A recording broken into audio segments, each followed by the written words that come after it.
Ano nga ba ang tiyansa na si Quentin Brown ay sasali sa PBA draft pagkatapos maglaro sa Gilas, Pilipinas? Isa ito dito sa mga bagay na kinukonsidera ngayon ng marami na baka po pwedeng mangyari. Lalo na alam natin na itong si Quentin Brown ay isa dito sa inaabangan ng mga big men dito sa liga. Pag pinag-uusapan kasi yung darating na draft, alam natin na kabilang doon sa mga pangalan dyan na nababanggit palagi ay itong sila Michael Phillips at si Raven Gonzalez. Pero ngayon, mukhang itong si Quentin Brown na isa dito sa mga posible na baka sumali dyan sa draft at alam naman natin na 6'10 ito at kung sakasakaling ito'y maglalaro dyan sa draft o mag-desisyon na sumali, yan ang magiging number 1 pick at halos sigurado na ito'y makukuha ng Barangay Ginebra. Dahil ang Ginebra naman, alam natin na nasa kanila na yung pick ng Terra Firma. So malamang sa kanila talaga maging number 1. At yan ngayon ang iniintay ng marami. Kung sakasakali na si Quentin Brown makuha ng Ginebra, masasabi natin na masisecure na yung future ng Gene Kings dahil kakaiba talaga yung laro nito. Kung i-consider natin at pinapanood ninyo, nakikita na ninyo na halos unlimited yung potential nito at yan ang dahilan kung bakit si Coach Tim Cone gusto na talaga itong makuha. Sa kasalukuyan, marami nga nagsasabi na baka kinakausap na yan si Quentin Brown para sumali dito sa draft pagkatapos niyang maglaro dito sa Gilas, Pilipinas. Kapag yan nagkatotoo, itong Barangay Ginebra hindi nakakailanganin pa na humanap ng ibang center. Dahil yung twin towers nila na si Brown at si Japet, sasapat na yan para magdomina dito sa PBA. Kaya ito, yung asahan natin na planong gawin talaga ng Barangay Ginebra at susubukan talaga nila na magawa na yan as soon as possible para naman matiyak na yung future ng Ginebra masisecure.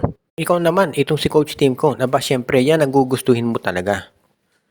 Ang isa pa nating mababalita ngayon, ito raw San Miguel Beermen ay iba't ibang mga agents na ang kinakausap para makakuha ng import na babagay sa kanilang roster. Nakita naman natin yung kinuha nitong TNT tropa si Taco Falls o rather itong si Bol Bol at yung ibang mga teams mga 7-footer na. So nag-aabang daw talaga itong San Miguel Beermen kung sino pa yung pwede nila na maitapan-tapat dyan. Alam natin lahat kung ba't kumukuha ng mga malalaking imports itong mga teams para nga meron silang pansagot dito kay June Mar Fajardo na nag-dominate dito sa Philippine Cup.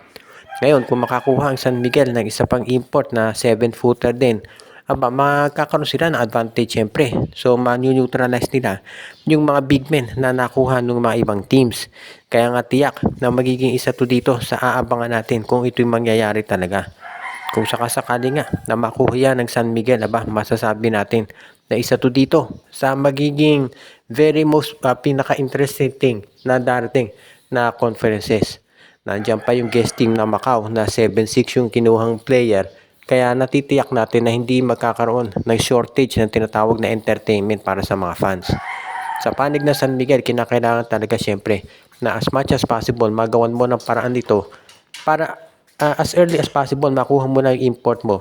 At syempre, magiging problema dito yung chemistry. Dahil alam naman natin, kapag late na dumating yung import, kulang sa practice. At iyan ang nagiging problema dito ng San Miguel Beer sa mga imports nila. Palaging late dumating, kulang sa practice, kaya pagdating doon sa game, hindi makapag-gel dito sa SMB.